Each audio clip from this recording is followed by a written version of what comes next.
La Schlein parla di "a rischio la democrazia con questo governo di destra".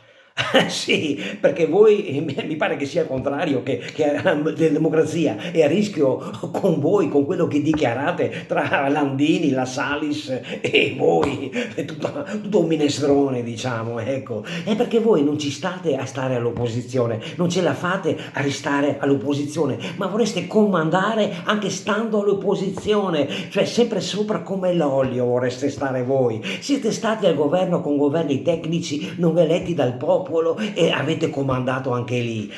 Voi vorreste sempre comandare, essere sempre al di sopra degli altri e gli altri sottomessi da voi. Sì, basta vedere, parli di democrazia, basta vedere tutti gli articoli della Costituzione scavalcati e ignorati dalla Costituzione, che non sta neanche qui a elencare tutto quello che è stato fatto durante il Covid. E tu mi vieni a parlare di democrazia. Ma democrazia quale democrazia?